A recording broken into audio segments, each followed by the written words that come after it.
You walk into Costco thinking you're about to save money. Then somehow, 20 minutes later, you're pushing a cart containing 48 rolls of toilet paper, a giant box of protein bars, a television you never planned to buy, and enough snacks to survive a minor apocalypse.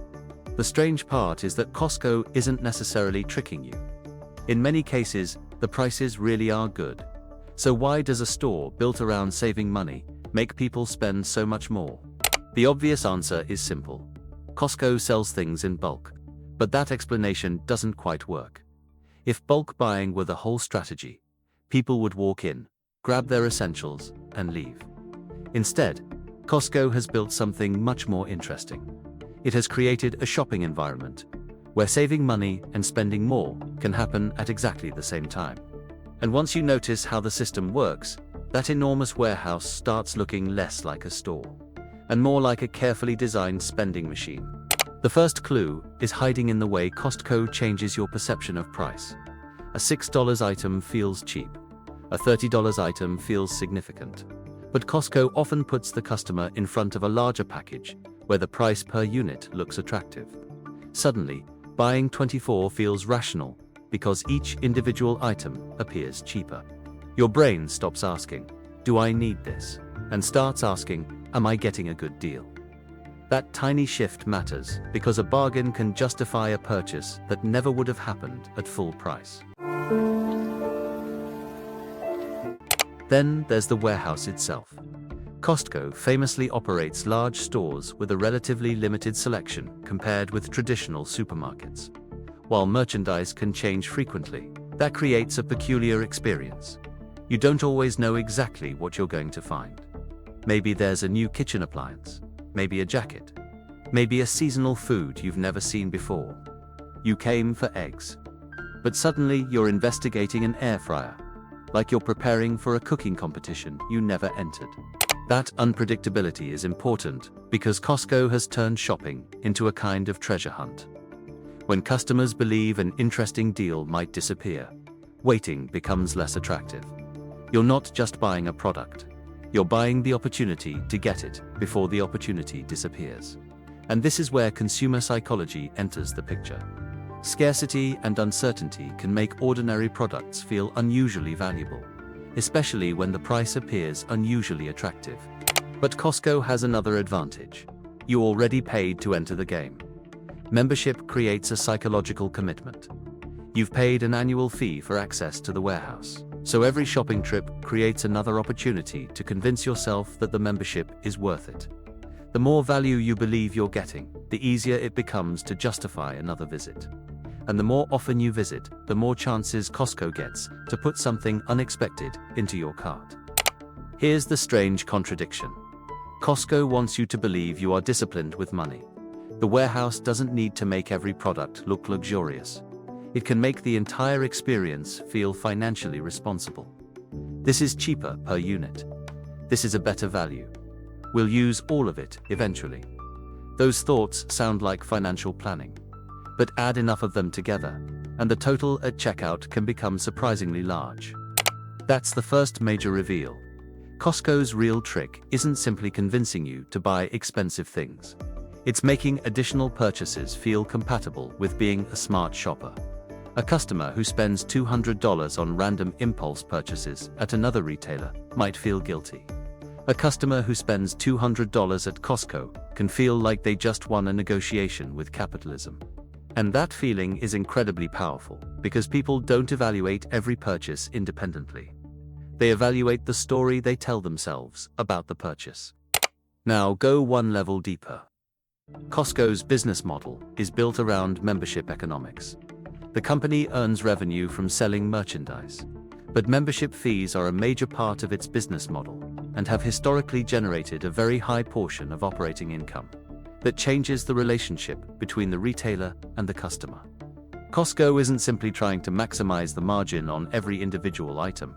It has a reason to keep members satisfied, coming back, and convinced that the membership delivers value. And this creates one of the most interesting retail patterns in the world. The company can deliberately make certain products feel like spectacular bargains because the larger system benefits from the customer returning again and again. The customer thinks, "I save money here." Costco wants that belief to become a habit. Because once shopping at Costco becomes part of your routine, the membership starts paying for itself psychologically before you've even calculated whether it actually has.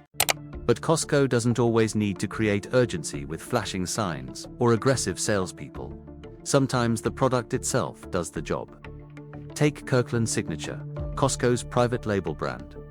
Private labels can give retailers more control over pricing, quality, and customer loyalty, because shoppers become attached not only to the store, but to products they can primarily find there. If you find a Kirkland product you love, switching stores can suddenly feel like giving something up. The warehouse has quietly turned a product preference into a reason to return. There is another twist. Costco's famous low margin reputation is part of the customer experience. The company has historically emphasized value and kept merchandise markups relatively restrained compared with many retailers. That creates trust, and trust changes behavior. When customers believe a retailer usually offers good value, they don't scrutinize every single purchase as aggressively. The store earns credibility on one product, and that credibility can spill over into the next 10 decisions. The evidence becomes clearer when you look at Costco's scale and membership base. The company has grown into one of the world's largest retailers, with hundreds of millions of memberships worldwide when counting cardholders and additional household members. Its continued expansion suggests something important. Customers aren't simply tolerating the membership model. They are repeatedly choosing it. And that means the real product Costco sells may not be any single item sitting on a pallet. It may be the feeling that shopping there is financially smarter than shopping somewhere else. Which brings us back to that original question. Why do you walk into Costco planning to save money and walk out spending far more than expected? Because the system doesn't force you to abandon your goal of saving. It uses that goal as the foundation of the experience. Bulk pricing makes purchases feel efficient. The treasure hunt environment creates discovery. Membership creates commitment. Private label products create loyalty. And the reputation for value lowers your suspicion. Every piece reinforces the next. So the next time you walk into Costco and tell yourself, "I'm only buying what I need," pay attention to what happens next. If you see something you didn't plan to buy, don't just ask whether it's a good deal. Ask the more important question. Would I buy this if I had never seen the price? Because that is the real battle happening inside the warehouse. Costco isn't necessarily making you spend more by making products look expensive. It makes spending more feel like the logical consequence of being a smart shopper. And that's the business lesson, hiding behind the giant shopping carts. The most powerful retailers don't always win by convincing customers to ignore their own goals. Sometimes they win by making the purchase feel perfectly consistent with those goals.